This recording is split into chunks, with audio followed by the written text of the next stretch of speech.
Final hour overdrive continues. Brian Hayes, Frankie Corrado, TSN 1050, now up on TSN 2, your home smart speaker. And look who's in studio. This is the first time in a long time. Pierre LeBrun, our TSN hockey insider.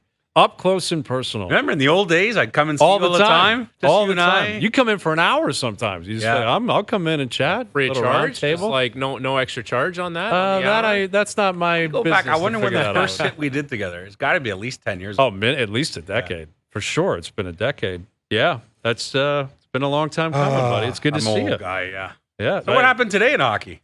Well, it's a perfect day for you to be in here because there's a lot of T's to cross and I's to dot here. This Shane Pinto story. And for those of you just tuning in and unfamiliar with it, he did not sign a contract today, although he is still looking for one, I guess, or seeking one out. He's been a restricted free agent. He and the Sens have been going back and forth, negotiating. The Sens have a tough cap situation.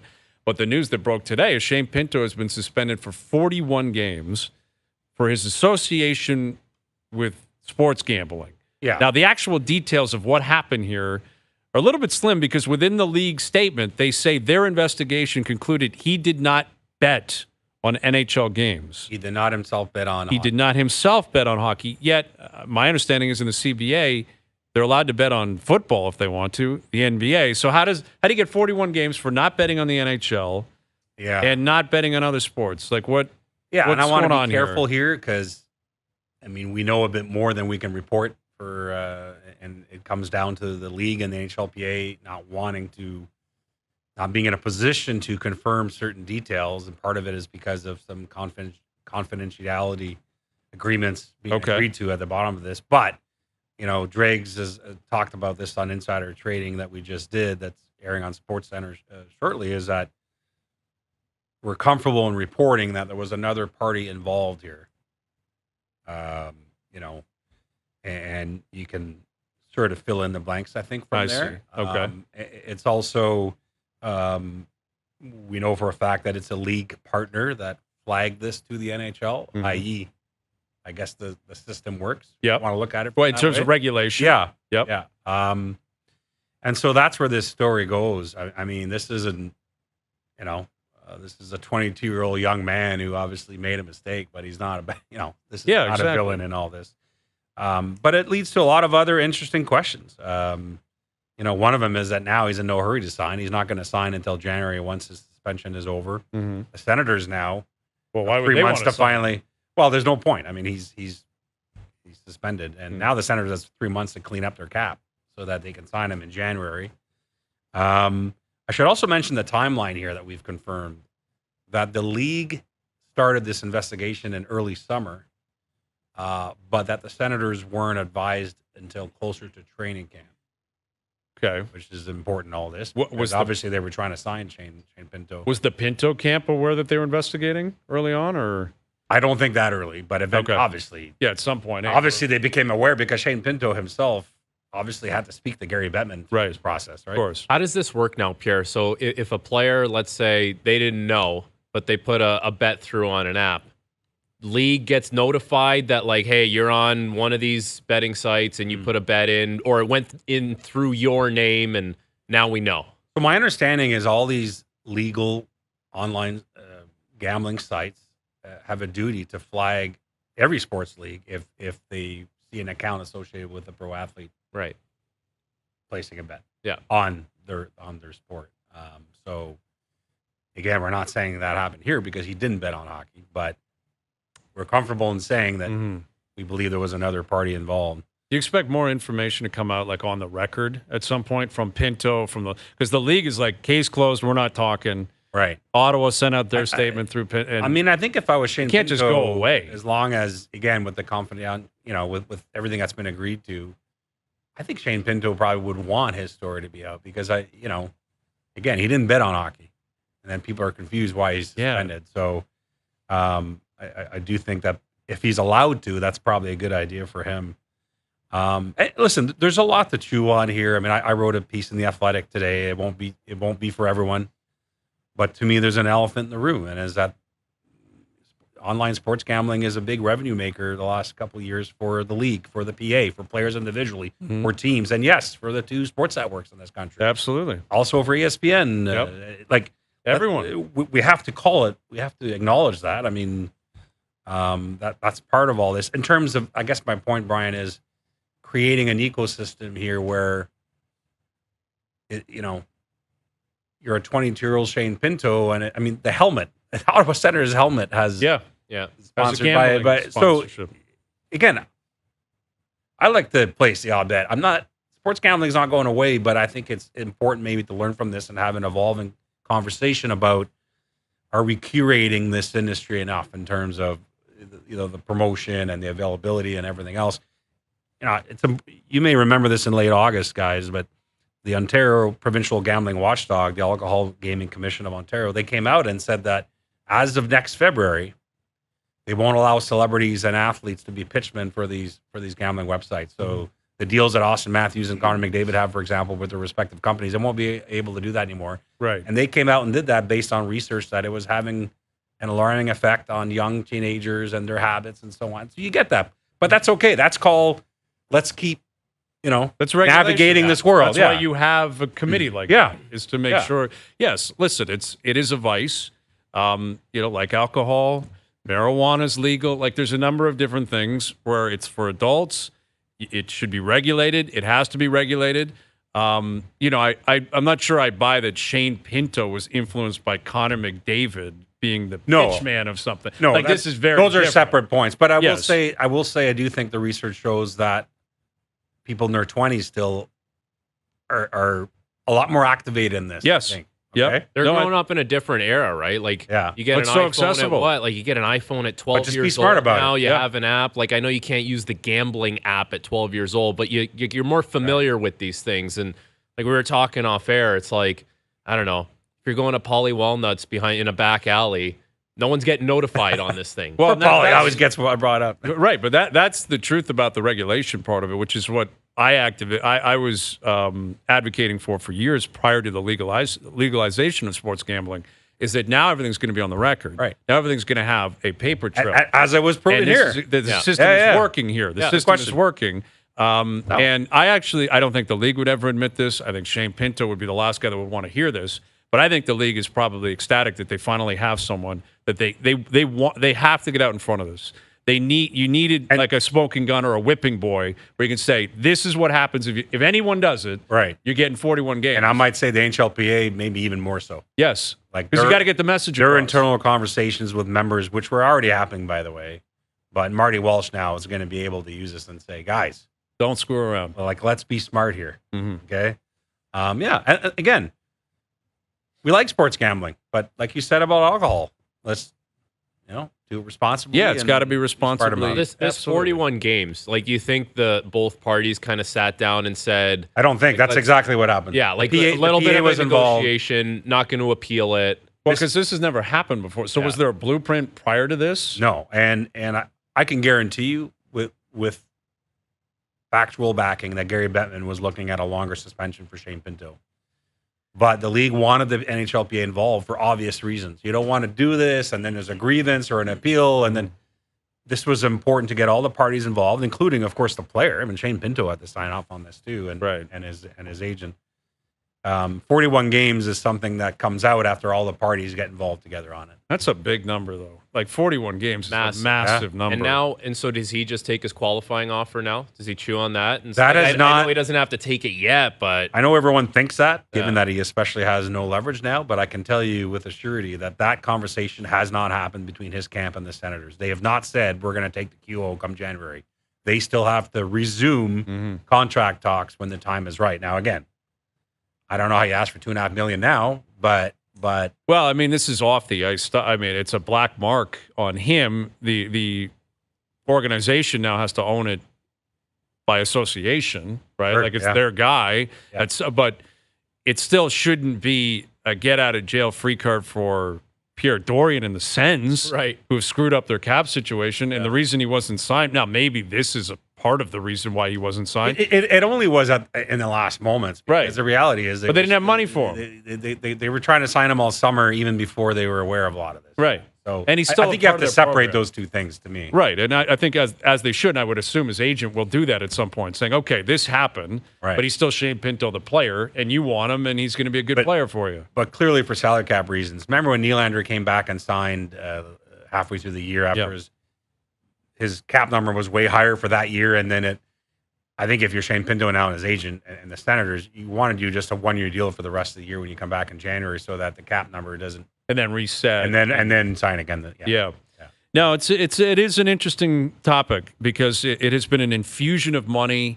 You know, the legalization of gambling is still very new. It's relatively new in American society, North American society. And I'd love to get a true answer from where the PA stands on all this in terms of what they think their players should be allowed to do. But at the same time, there's a lot of revenue coming in that the players benefit greatly from. So, Yes. like, my argument from the outside is, if I'm the commissioner of any of these leagues, and I understand they're all associated with these gambling sites and these gambling companies, and they're generating a fortune from it, I would have just a blanket ruling: nobody can gamble on anything while you're associated with the league. Well, Because Not NFL, not NBA. I would put it across the board to just say there's no wiggle room on anything. That would you can't get- have your cake and eat it. Exactly. That Like, would get met with a lot of resistance. Sure, but again, then the counter would be: do you want to be a professional athlete or not? Right. Like, you're gonna die on that hill? Oh, I want to play $100 bet on something. Like, you're making millions of dollars and you're a pro athlete. Yeah. Once you're retired and you have the next 50 years of your life, do whatever you want. And if I I'm think the PA would fight that for sure. I know, in but- terms of gambling on non-hockey okay, events, and there yeah. maybe that is a hill worth dying on, and maybe if you're the commissioner, you're like, fine, go ahead, bet on the NFL, bet on NBA, do whatever. But anything associated with our league, our sport, you cannot have any.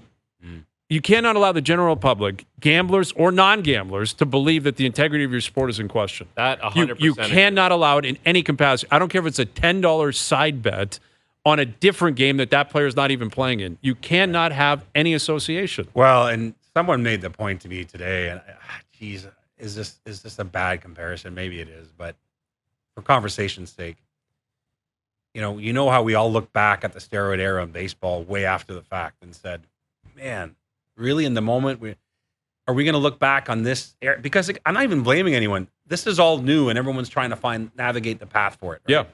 But are we going to look back in 20 years and find out a few stories that never came out? I don't know. It's possible. It's know. possible, Pierre, but what I would argue is that had always been available prior to the legalization. In a much less safe manner. But exactly. Like, 30, 40 years ago, a guy would tap you on the shoulder and say, take a dive tonight or whatever. Yeah. Or if you wanted to gamble, if a pro athlete wanted to gamble 20 years ago, they could. And guess what? They did. There were a lot of NHL players, NBA players, NFL players that have been gambling forever. Yeah. It's just now it's more in the open and it's more regulated. So I've never been convinced that because it's regulated, because it's so prevalent, it's more likely to lead to some scandal. I don't have any doubt that it's more likely, like it's going to be boosted in terms of the amount of people in society that use it, and that do it.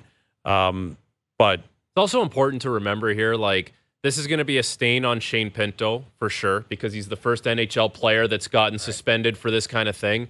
But one mistake like this shouldn't define who he is as a person or a player. Like, he should have an opportunity. By all to work accounts, a his way great back. kid. And Yes, right? Like, it's always going to be there. He's always going to have to live with it. It was a mistake, but it shouldn't define who he is. And I think that's important to keep in mind when we talk about this guy. I agree with that. What happened. well, he didn't do anything illegal in society. Yeah. Right? I don't even know exactly what he did because the details. We have no idea. Exactly, but like So vague. this is not on. He doesn't have a rap sheet now. There's no. Right. He's not. There's no. And it's funny how our minds work differently. Like, as soon as it was announced about Shane Pinto, my mind immediately goes bigger picture than focusing on the young man who I agree who with made you. a mistake.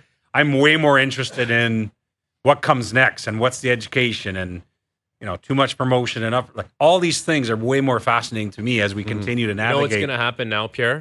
Every year at training camp, we have all these meetings, okay? Right, NHL security They talks to the come players, in, right? security comes in. But they do talk to the players about gambling. They do. Absolutely. Now that meeting just got like 30 minutes longer. So you question. finished practice and you're exhausted and you're like, here we go. The boys in the suits got an extra 30 for us. But Marty Shane Walsh Pinto is on foul. the Marty Walsh is on the fall tour for the NHLPA right now, going Yeah. team to team. What do you think the first question is next Oh, meeting? yeah. Like, come on.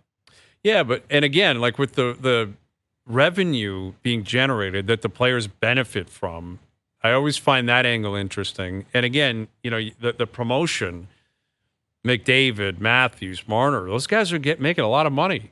Like they don't want the regulations to change. I don't have it nailed down 100%, but I think I think losing that pitchman role now with this new legislation with the Ontario government, I think it's going to cost those guys $1 million.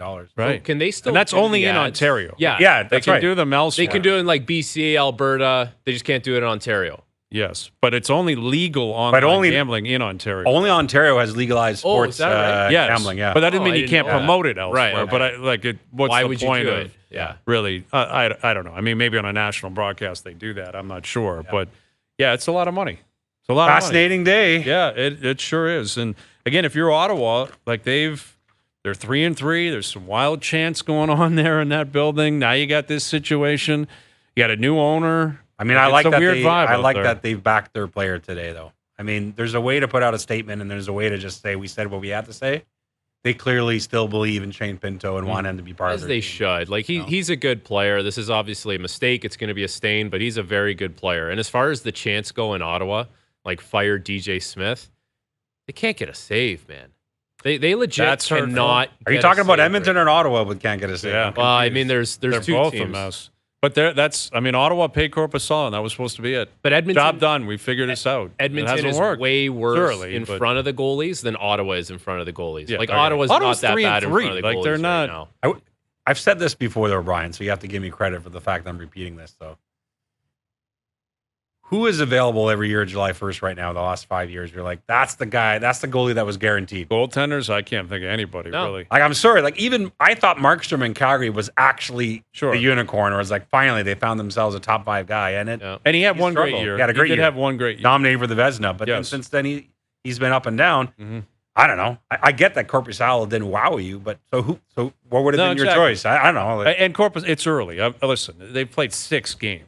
Like, I'm not saying the Corpusala signing is officially over, but they threw money at it. They tried with Talbot. They've tried with Murray. Like, they've tried to make moves in net, and they have not been able to find the guy. Meanwhile, the guy they shipped to Minnesota looks like a stud. yes, probably playing in front of more structure too. Oh, But yeah. Yes. but I That mean, kid in the minors. but Aiden Hill and Darcy Kemper are our last 2 Goalie Cup champions. Not taking anything away from them. They're both terrific. But I don't think you'd have them. Where would you have them? No, it wouldn't be in my top 10. I think That's it's where for we sure. are with goaltending right now. Yeah, it feels that well. And then you look at the Toronto situation where Joseph Woll. guy's Exciting, I'd statistics- say. I would say so. I Yeah. mean, are you starting to buy into the hype here, Pierre? I feel Or- bad for him that the Carey Price thing was brought up. I don't know that he needs that right now. Mhm. That's, I heard How you did guys that- talking about it the other day. How did Yeah. that go over in the Montreal market? Because I'm sure, like we talked about it here, like it wasn't a big deal for me. Like, But I think the point was made is that he's not Carey Price, but his poise is reminiscent. of Right, young right. Carey. Max and was when just- Carey Price was 20, it was like the guy looked like he was 30, right? Right. It was that he was very calm, Right. and that is an attribute I think that Leaf teammates have noticed about their young goalie. That's a positive. You know, Max I mean, played with Carey. Like Yes, he he would did. know. right? And He would know. He would I was know. there in Florida last year when the Leafs avoided the sweep, and Joseph Wall He was the reason. For looked that, like it was just a run-on-the-mill game for him, man. Yeah. Even game 5, he played great that night. Yeah. Like, he really played great that night. And it would be a great story for them. Like, it really would be. And Leafs are 4-2. They're just kind of under the radar as much as you can be for a Leaf team. 4-2. They're just in the middle, playing all right. I thought Move they on. were going to run away with the Atlantic because of issues with, Vasilevsky in Tampa, the Bruins losing their heart and soul, but Boston, They don't. I don't know. That's like, I think it's more impressive than any other start. Vegas included, Colorado included. Yeah. Like with Bergeron and Krejci leaving, you're coming off the season you had last year. Where traded away everything Taylor worked Hall for for you. nothing, too. Traded Holloway just to get under the cap, basically. And they come out and they're 6-0 to start the year. I don't care who they've played. That is incredibly I think impressive. that's a good point because you could lose games any night in the NHL. Yeah. Anaheim just beat Columbus. They can win games, I don't think the schedule is. I'm very impressed by Boston. And you know this from the places you played, but people roll their eyes when we talk about things like culture. Like, Tampa still pushing the window, Boston all these years.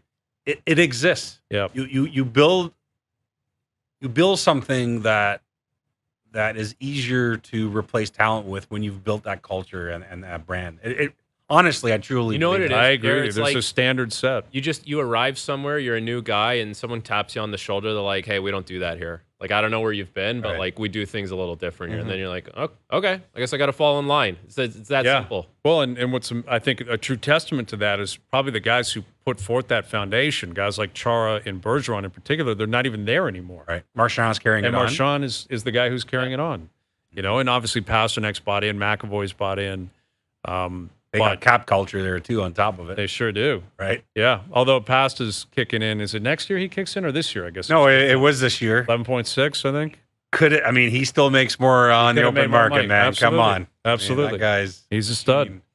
He is a stud. There's no question. Tough situation for the Guelph Storm. Definitely not getting Matty Poitras back. Well, we don't know, but man, that kid's I mean, played it's leaning that way. And here we go. Like, that would be so Boston to just say, and here we go. Yeah. Go ahead. It's all By the good. way, second round pick. Who else was the second round? I don't want to do the compare. Yeah, no, listen, it's all good. It's all good. All right, Pierre, good seeing you, man. Going to the studio, a little RDS. RDS, I like it. Say bonjour for Big me. football game tonight. Must win for the Bills. Bills Nation. All my buddies are Bills fans. They are so They're nervous. right now. Well, they should be, Pierre. We brought this up. They have games at the Bengals, at the Chiefs, at the Eagles, at the Chargers, at the Dolphins left. I know they host the Cowboys. And they host the Cowboys, right? Like, that's 6 tough games and 5 of them on the road.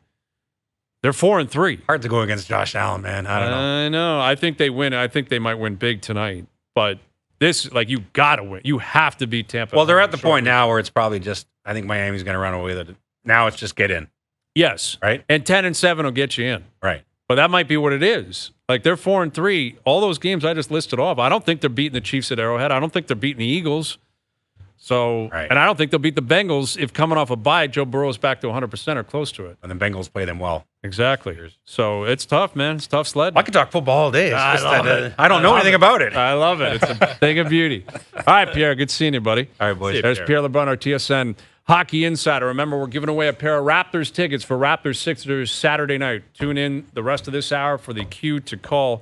We'll give that out at some point between now and 7 p.m. Best bets still to come as well. Overdrive continues. TSN 1050 and on the TSN app. All right, Nick Nurse making his return to Toronto this Saturday. Raptors Sixers down at Scotiabank Arena. Here's your chance to win a pair of tickets to the game. We're giving away a pair of Raptors tickets on a Saturday night.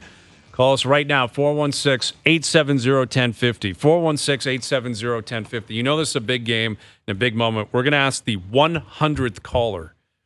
You got to be 100. Getting 100 callers, you think? Yes, 100 minimum. Doogie is going to be running through 99 calls before he gets So to 100. Doogie has to sit there and answer 100 calls Yes, right now. Doogie will be here until midnight tonight. Oh, my God. 416-870-1050. The 100th, I feel like Dr. Evil, will win tickets to see Joel Embiid, Tyrese Maxey, the Sixers, take on Pascal, Scotty, Dennis. I'm a big fan of his start. LeBrun Schroeder. Yes. And listen to TSN 1050 on Saturday for full game coverage starting at 7 p.m. right here on, again, TSN Radio. Yeah, I thought Schroeder played really well last night. I think Scotty's stat line was off the hook, man. He had 5 blocks last night. Dude, that's what stands out, eh? Like, remember last year you talked to basketball guys and they're like, if you could get Scotty to buy in defensively a little more consistently, you'd see a more engaged, kind of physical player. I thought that was the case last night with those 5 blocks. Right, and that's around the rim, right? Yeah. Because he's got the athleticism, he's got the length. Like, that's obviously where you're going to get your blocks. And he had a big one late in the game where Schroeder actually, you see that play where he threw it off the backboard unintentionally, but it almost went in. Yeah. It was like a wild sequence.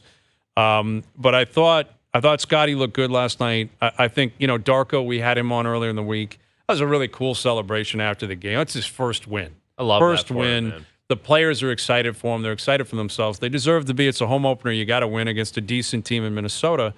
But he tried to stay as committed as he could to his plan about playing 10 players. Technically, that happened last night. Grady Dick played 2 minutes. Malachi Flynn played 10 minutes. No Chris Boucher. No Chris Boucher, which I found surprising last night. But Talked about it after the game. He's like, Still going to be a big part of our team, but I've talked to him, and he's got to stay ready. Like, I've heard that song. That's not a good sign. The not a good sign. Talk to him and stay ready thing. It's like I don't see him getting in anytime soon. I mean, the vets didn't play. Boucher didn't play. Thad Young didn't play. Otto Porter Jr. didn't play. Garrett Temple didn't play. And yeah, if you're talking bigs coming off the bench, Precious is going to play that role, and then you're going to have Gary Trent. You're going to have Malachi Flynn. There's only so many minutes that are going to go around. Minnesota McDaniels looked pretty good last night. Minnesota did not shoot the ball very well last night. Like, they were 8 for 31 from 3. But hey, look on the positive side. At least the Raptors were 14 for 35 from the 3-point line. Better than what we saw a lot of times last year. And that's what the offense wasn't smooth last night necessarily, and that was an issue last year. At least they could make some shots. At least, down the stretch, make some shots to give yourself a chance to win. Mm-hmm. How many times last year did we just brick, game a lot of over? That. Yep, a lot of that. Didn't feel like that last night, at least. And generally that happens when you pick up a win. Right, when you win the ball game, you're like, everything worked out great last night. Yeah. And put 97 points up on the board early in the season when it's usually pretty sloppy defensively. Yeah. But still, they got to win. They're in Chicago tomorrow. Sixers on Saturday. Victor Wembanyama made his debut last night. Yeah, what'd you think?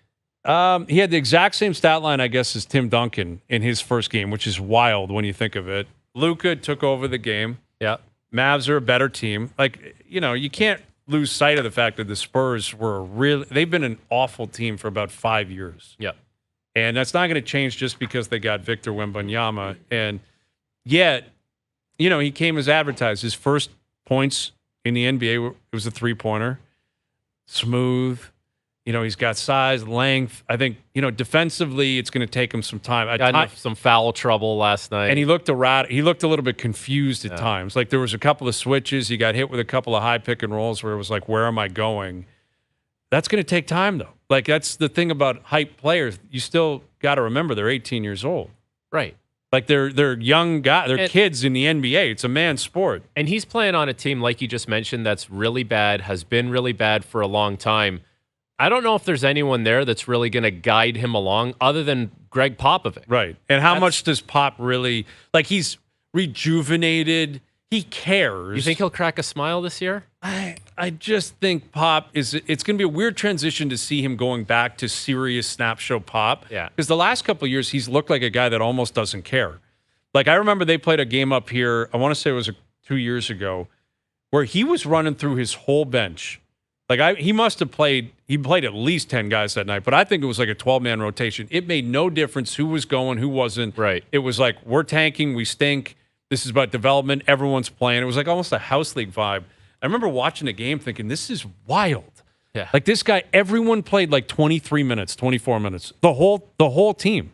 And that's just like a complete lack of commitment to trying to win the game. If you don't have the horses, you just don't have the horses, and everyone gets to play and shoot the ball a little bit, get some reps. But that's got to flip at some point, right? Because Duncan would have came in at what? 98. 21? Yeah, I think he might have been like a 4-year college player, at least a 3-year player. He definitely came in a little older than Wembanyama. So listen, man, like, for this kid to have a good night, like, he's going to be able to shoot from distance. He's massive. When he dunks the ball, it looks like he's not even jumping. He's going to be fun to watch. I know he had at least one pretty electric block. I don't know if he had more, but all in all, a pretty good first night for the young kid. Man. Absolutely. He's just a young kid. At home against, arch rival, Dallas Mavericks. They're not a great team. They lost the game, but what do you have, 15 last night? Yeah. A few boards.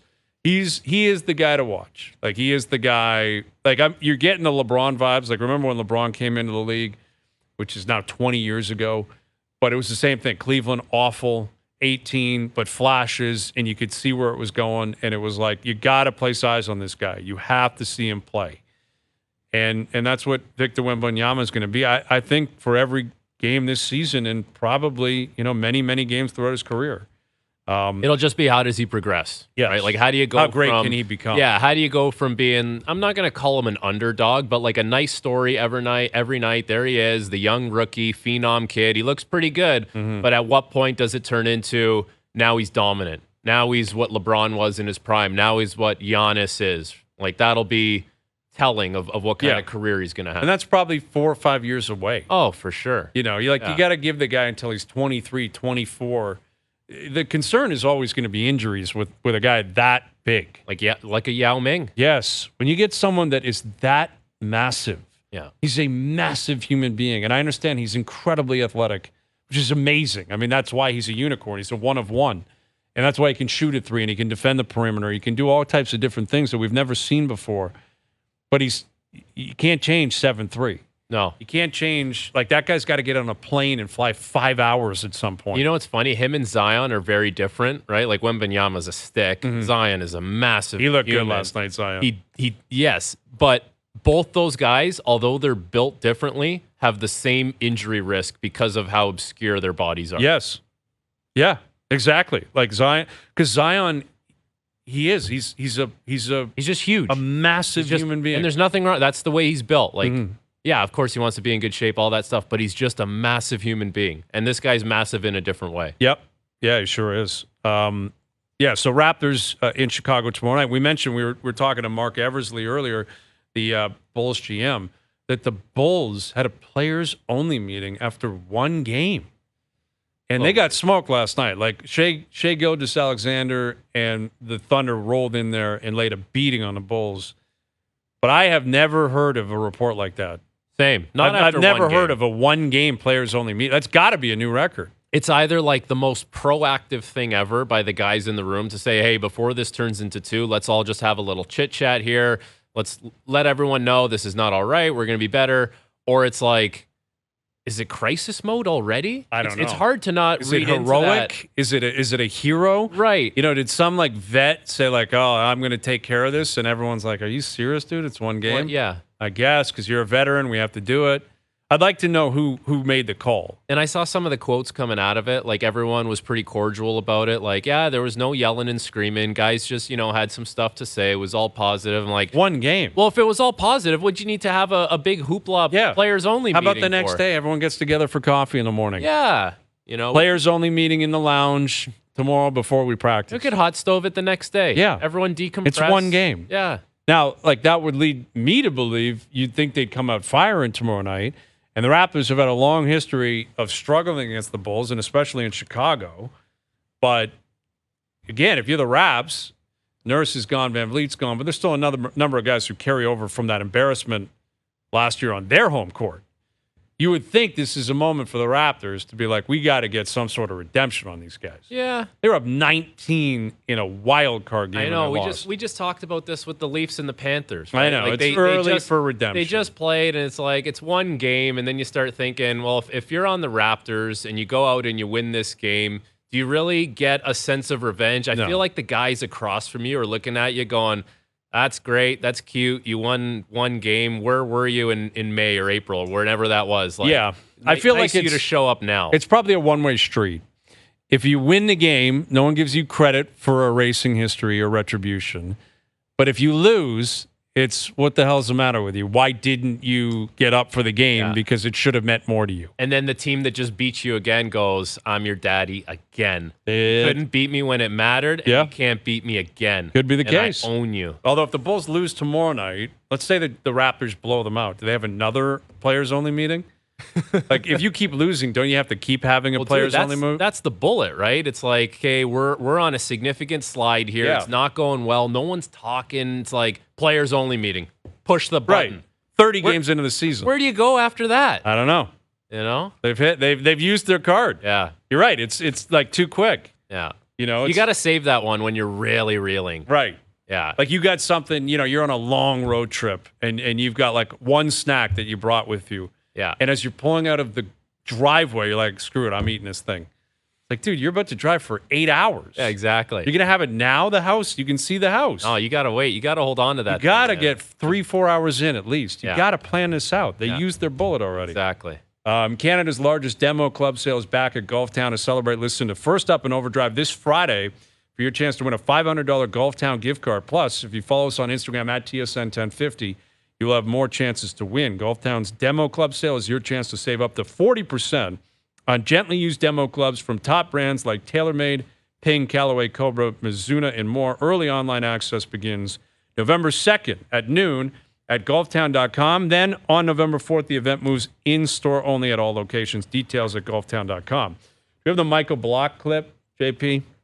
So Michael Block, you know him, of course, famously, Michael Block. Yeah. At the, is that the PGA? Yeah, it would have been, where did he have that great run? PGA. Yeah, it was at the PGA. Yeah, because he wasn't at the U.S. Open at the LACC, was he? I don't think he made it. I don't believe that was where, because he's a PGA of America yes, guy. Of course. It was the PGA. Yes, the PGA Championship, where he finished 15th. Came out of nowhere. No one had any idea who Michael Block was, and it was an incredibly cool story, to the point where he got invited to multiple tournaments, including the Canadian Open at Oakdale. I was standing right beside him on the first tee at Oakdale when he teed off for the first time, and the crowds were massive. He had a huge amount of support. It was wild. I was watching him warm up, stretch. He gets up there. You know that first hole at Oakdale. Yeah. Everyone else was hitting 3-iron, 4-iron, 5-iron. He hit a driver as hard as he could. And I was like, this isn't a good sign. No. Like, these guys are hitting 4-iron like stingers. Yeah. And he's trying to lean into a driver. I don't want to pump my own tires here, but I played it on the Monday. I hit 4-wood. Just saying. There you go. As you should, because it's a fairway finder. Amateur. But he was thinking, I got to get as far down here as I can, because it's a short par 4 up the hill at Oakdale. And he put a little hook on it, got in the rough. I think he bogeyed it, like bad start. Anyway, Michael Block is still, I wouldn't say he's a prevalent member of the sporting world anymore, but he's a name that people know because of how cool the story was. It was an incredible story. So he was doing an interview recently with a podcast. He gave an answer on why he is not a PGA Tour professional. Do you want to hear this explanation? I need His to hear this. explanation, I'm going to kind of jump I'm going to go nuts when I hear this. The card here, it's absolute lunacy for him to suggest this is the reason he's not on the PGA Tour. This is Michael Block giving that explanation. I rolled the rock better than I ever rolled in my life. I hit short game shots I never hit in my life. I hit my irons great. I hit driver down the fairway, and I struggled to finish 15th. That's how good these guys on the tour are. That's 14 guys still beat me, and I brought my A-plus game all around. So that's why I'm not on the PGA Tour. I don't want to be that guy. I don't want to have my A-plus game and still finish 15th. If I have my A-plus game against club professionals, I'm going to win. So it's his choice. That's why he's not on the PGA Tour. He doesn't want to be. He doesn't want to be 15th at the PGA. Because he's playing really well. Yeah, like, I don't want to bring my A-plus game and not win at the Arnie Palmer. Like guys like Justin Rose or Adam Yeah, Scott. no, those guys are losers. They finish 15th and they shoot the lights out. Yeah. But you know why? There was 14 players who shot the lights out just a little bit more than those guys. But those guys are losers. This guy, Michael Block, talk about the U.S. Open, right? He did the U.S. Open qualifying here in Toronto. He went to Lambton to do it. He couldn't get out. He couldn't get out of there to qualify for the U.S. Open. He didn't want to. That's because he didn't want to. He didn't want to be on tour. Didn't want it. Yeah. He did not want to be a part of something like the PGA Tour, where if he brings his A-plus game, he only finishes 15th. Yeah. And again, if you finish only 15th at elevated events, at any event for that matter, you are a multi-millionaire. You are the 15th ranked player in the world, and you finish 15th everywhere. You're one of the most famous golfers in the world. The most asinine part about that, I think, is when he goes, "Yeah, if I do that against PGA of America pros, I clean their clock." I know. It's like no self-awareness. Mike, you're a PGA of America pro. Yes. Like, that's who you are. Yes. Do you not, you really think you're so much better than everyone else? Dude, you know who that guy is? He's Club Pro Guy. Yeah, it's not far off. You know that Twitter account, Club Pro Guy? I'm very familiar with Club Pro Guy. That's who he is. Yes. Club Pro Guy is one of the great follows. Lambton Golf Club in Toronto owns Michael Block. Yeah, it's Shout a shame. out to Lambton.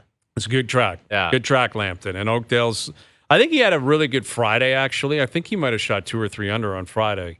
But he had shot himself so far out of contention on Thursday. He shot the lights out. He's such a lack of awareness. I don't want to have my A-plus game and only finish 15th. I'd rather spank some guy who, plays at the pitch and putt down the street. Yeah, gonna play him for a toonie. That's what I want. My A-plus game, I need to win a Nassau against, Phil from Sacramento. Remember in the summer when he said that if he could hit the ball as far as Rory, he'd be just as good? The number 1 player in the world, I think he said. I think he may have said, like, it was either I'd be just as good or I'd be, like, one of the best players in the world. This guy. If I had 320 off the tee, because everything else is butter. It's just a weird. Did you hear this story? Weird comment. Rory Sabatini pulled up to the National this summer, and he played from the tips. Really? And apparently this guy only drives the ball like 240, 250, and he plays barefoot. And they were asking him on the range, like, what kind of shots do you hit? He goes, I only hit a draw. I hit a 5-yard draw or a 10-yard draw, and that's it. And he was hitting his 250-yard drive, and he was flushing 6 irons and 5 irons 15 feet from the pin. He ended up shooting like 71 or 72. You're kidding. 250 off the tee. From the tips. At the National. Wow. Late in the summer, 71 or 72. That's barefoot. Yeah. And calluses and everything. What's amazing about that is, like, Rory Sabatini has been around the game for a long time, but is he even ranked in the top 150 in the world? I don't know if he would be anymore. So wait, was it Rory Sabatini or Rocco Mediate? It might have been Rocco Mediate. I'm getting a text right now. Could be. Well, Rocco's even older. I think it's Rocco. Hold on. Rocco Mediate would be. Rocco Mediate. Wow. There Rocco it is. Mediate? Rocco Mediate, not Rory Sabatini. Rocco Mediate. That's who it was. Rocco Mediate. Barefoot Rocco Mediate, the guy who took Tiger. Yes. Yes. Who they just did the big thing on at the Ryder Cup. He's Italian. Like, he's from Italy. Rocco Mediate, who was playing in the 80s and 90s. That guy. Barefoot, 250 off the tee, 73 at the National from the tips. Wow.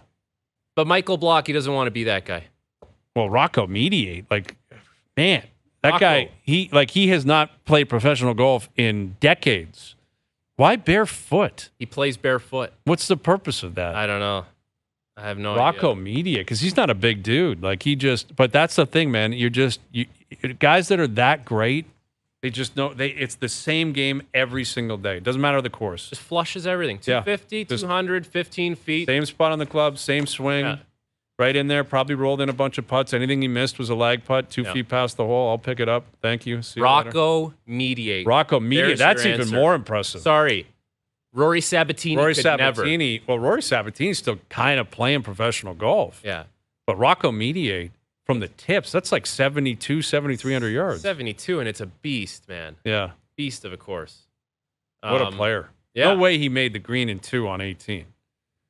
Like, No, I'll find out. There's no way he could have driven that. He could not get to that green in reg if he was playing the tips. He plays on the senior tour. Rocco Mediate? He's playing. Okay. All right. I don't know if it's called the senior tour anymore. PGA Champions Tour, I think. Yeah, something like that. Yeah. Oh, I miss golf talk. Yeah. I miss golf talk. I know. The end of the season, man. It's rapidly approaching. It's You going to bring disappointing. Doogie in here for the final segment? Yeah, we got to get some Doogie diagnosis, right? Is that what we call it? I think that's what we call it. We'll get to our best bets brought to you by FanDuel. You're off doing the pregame with the Tap Man tonight, right? You got the Leafs and Stars right here on TSN Radio. And, of course, you can watch it on TSN 4. We'll come back and tee that up again as well, the Thursday nighter tonight. OverDrive continues, TSN 1050 and on TSN 2. All right, today's best bets powered by FanDuel. Make your picks and assemble a same-game parlay in seconds on the FanDuel Sportsbook app. Must win for the Bills tonight. Must win. Ideally, they cover because Timo and Wilson, Luke and the O-Dog earlier today, they took the points. They're on the Bucks plus 9.5. So ideally, the Bills cover, but they have to win tonight. And I think they will cover tonight. I do. I think they're going to win big. Here's our same-game parlay for the Bills game tonight. Bills-Bucks, Thursday Night Football. Stephon Diggs, 70-plus yards receiving. Mike Evans, 50-plus yards receiving. Josh Allen, over 1.5 touchdowns thrown. And the Bills' alternate line, minus 6.5. So basically buying points here. That's our SGP for the game tonight. Today's best bets powered by FanDuel. The FanDuel Sportsbook app is the exclusive home of the OverDrive same-game parlay. Please play responsibly, 19+. Physically located in Ontario. It's a great night for sports. Great night for sports. You got a couple of games in the NBA. And, of course, the Leafs are in Dallas playing the Stars tonight. Joseph Woll, I said this earlier, feels like a big kind of watershed moment for him in his career because of the opportunity he's getting tonight to start this game, where Dallas is a really good team. 4-1, defensively sound, really well coached. They got a lot of talent. And I'm sure before the season, this would have been Samsonov's game. I would assume, and I think it's safe to assume, Sheldon Keefe would have circled this game and said, considering how good Dallas is. It's the middle of a tough road trip. This would be where you go to your veteran guy. If Samsonov was playing well, he would have been playing tonight. But Samsonov is not playing well. Joseph Woll is playing well, and it's a really big game against a really tough opponent. And I think if he plays well tonight, it goes a long way in Joseph Woll planting seeds in the head coach's mind that he's the guy that you get a start in a big game. And that goes a long way. And I think he started that against the Panthers in the playoffs. I think he continued it in Tampa in relief. He continued that against Washington a couple of nights ago. And if he continues it tonight, it's going to go a long, long way. So Leaf Stars are on TSN 4 tonight. You can also hear the game right here on TSN Radio. So Joe Bowen, Jimmy Ralph with a call. The Tap Man coming up as well with Frankie Corrado in the pregame. And, of course, Thursday Night Football, Bills at home against the Bucs. Must win for the Bills tonight. As I said, ideally a must cover as well for Team Hayes and company. Thanks to everyone from behind the scenes. We appreciate all the help today. Everyone for tuning in today, radio, TV, podcast, web. We're out of here. Enjoy your evenings. Enjoy the games tonight. We're back tomorrow at 4 p.m. We'll chat then.